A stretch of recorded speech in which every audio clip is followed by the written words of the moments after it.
ಸಪ್ತ ಋಷಿಗಳು ಅಗಸ್ತ್ಯ, ವಿಶ್ವಾಮಿತ್ರ, ಮಾಂಡವ್ಯ, ಜಮದಗ್ನಿಯಿಂದ ಸಪ್ತ ಋಷಿಗಳು ಅತ್ಯಂತ ಶಕ್ತಿಯುತವಾದ ಅತ್ಯಂತ ಕಠಿಣ ತಪಸ್ಸನ್ನು ಮಾಡಿ ಸಾವಿರಾರು ವರ್ಷ ಬದುಕಿದಂಥವರು.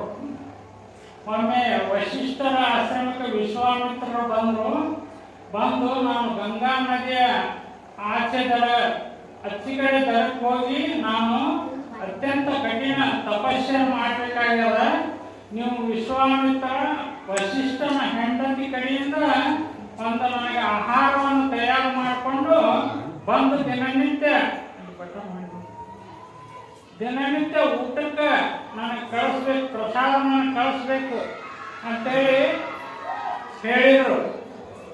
ಹೇಳಿದಾಗ ಆದ್ರಾಯ್ತು, ಗಂಗಾ ನದಿ ದಾಟಬೇಕಲ್ಲ, ಒಂದು ಬುಟ್ಟಿಯನ್ನು ತೆಗೆದುಕೊಂಡು ಹೋದರು. ವಶಿಷ್ಠರನ್ನ ಕೇಳಿದರು, ಹಿಂಗ ಗಂಗಾ ನದಿ ದಾಟಿ ಹೋಗ್ಬೇಕಲ್ಲ, ಗಂಗಾ ಹೆಂಗೆ ದಾಟಿ ಕೊಡ್ತಾಳ, ಏನು ಹೇಳಿ ಏನಾದ್ರು ಮಂತ್ರ ಹೇಳಿ ಏನಾದ್ರು ನನಗೆ ಉಪಾಯ ಹೇಳಿರುತ್ತೆ ವಶಿಷ್ಠನ ಹೆಂಡತಿ ಕೇಳುವಂಥವ್ರು.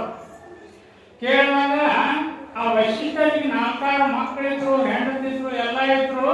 ಉಂಡು ಉಪವಾಸಿ ಬಳಸಿ ಬ್ರಹ್ಮಚಾರಿ ಅಂತ ಹೇಳ್ತಾರಲ್ಲ, ಅದಕ್ಕಾಗಿ ವಶಿಷ್ಠ ಮುನಿಗಳು ಬ್ರಹ್ಮಚಾರಿ ಅಲ್ಲ ಅಂತೇಳಿ ಹೇಳು ಅಂದ್ರೆ ಗಂಗಾ ಮಾತೆ ದಾರಿ ಬಿಡ್ತಾ ಅಂತೇಳಿ ಆ ವಶಿಷ್ಠ ತಮ್ಮ ಹೆಂಡತಿಗೆ ಹೇಳಿ ಕಳಿಸಿದ್ರು.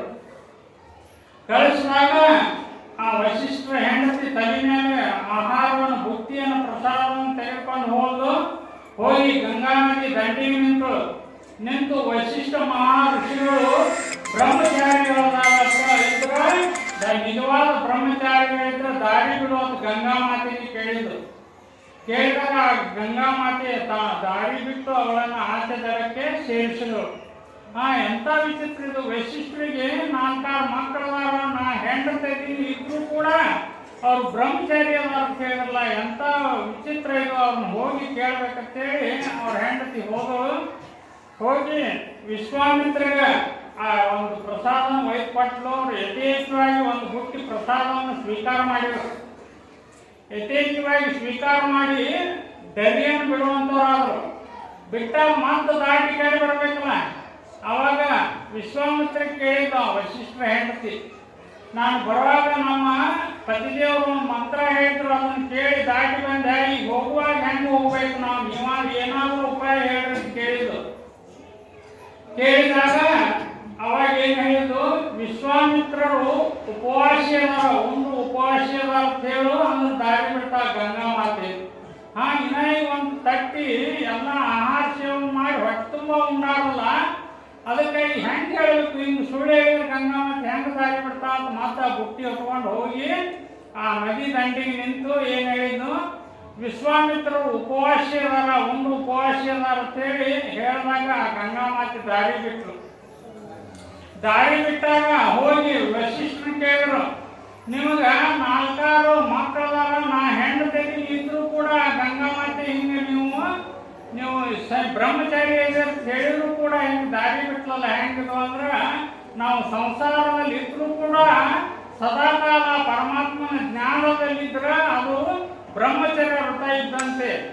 ಆದ್ರೆ ವಿಶ್ವಾಮಿತ್ರ ಹೆಂಗಂದಾಗ ವಿಶ್ವಾಮಿತ್ರರು ಉಂಡ್ರು ಕೂಡ ಉಪವಾಸಿ, ಅವರು ಪ್ರಸಾದವನ್ನು ಸೇವನೆ ಮಾಡಿದಾಗೂ ಕೂಡ ಸದಾಕಾಲ ಭಗವಂತನ ಶಿವನ ನಾಮಸ್ಮರಣೆಯನ್ನು ಮಾಡ್ತಾರಲ್ಲ, ಆ ದೋಷ ತಟ್ಟುವುದಿಲ್ಲ. ಅವರು ಉಂಡ್ರು ಕೂಡ ಉಪವಾಸಿ. ಅದಕ್ಕಾಗಿ ನಾವು ಸದಾಕಾಲ ಪರಮಾತ್ಮನ ಜ್ಞಾನದಲ್ಲಿ ನಾವು ಪ್ರಸಾದ ಮಾಡುವಾಗ, ನಾವು ಊಟ ಮಾಡುವಾಗ ಅದು ಭಗವಂತನ ನಾಮಸ್ಮರಣೆಯನ್ನು ಮಾಡಿದ್ರೆ ಏನಾಗ್ತದೆ, ಅದು ಪ್ರಸಾದ ಆಗ್ತದೆ.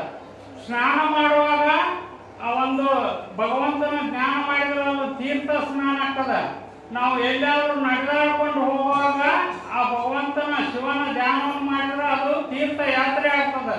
ಯಾವ ಸದಾಕಾಲ ನಾವು ಅವನ ಧ್ಯಾನ ಮಾಡಿದಾಗ ನಮಗೆ ಆ ಮಾಡಿದ್ದೆಲ್ಲ ಪವಿತ್ರ ಆಗಿ ಅದರ ದೋಷ ನಮಗೆ ತಟ್ಟುವುದಿಲ್ಲ. ಅದಕ್ಕಾಗಿ ಮಹರ್ಷಿಗಳು ಅತ್ಯಂತ ಶಕ್ತಿಶಾಲಿಗಳು. ಇಂಥ ಒಂದು ಜೀವನವನ್ನು ಶರಣರು ಕೂಡ ಸಂಸಾರದಲ್ಲಿದ್ದರೂ ಕೂಡ ಎಲ್ಲ ಶರಣು ಬಸವಾದಿ ಪ್ರಮುಖರು ಎಲ್ಲ ಶರಣು ಸಂಸಾರದಲ್ಲಿದ್ದರೂ ಕೂಡ ಅವರು ಅತ್ಯಂತ ಬಳಸಿ ಬ್ರಹ್ಮಚಾರ್ಯ ಉಂಡು ಉಪವಾಸ ಅನ್ನೋ ತತ್ವವನ್ನು ಪಾಲಿಸಿದ್ರು. ಅದಕ್ಕಾಗಿ ಅವರು ಶಿವಶರಣ ಮತ್ತು ಶಿವಯೋಗಿ ಶರಣ ಎರಡೂ ಅದೇ ಸದಾಕಾಲ ದೇವರ ಜ್ಞಾನದಲ್ಲಿದ್ದು ನಿಮಿತ್ತಕ್ಕೆ ಮಾತ್ರ ಪ್ರಪಂಚ ಮಾಡ್ತಿದ್ರು. ಅಂತ ಪವಾಡಗಳನ್ನು ಕೂಡ ಇಂದು ಮಾಡಿ ಅವರು ಎಲ್ಲ ಒಂದು ಶಿವಧ್ಯಾನದಲ್ಲಿ ಸದಾ ಕಾಲ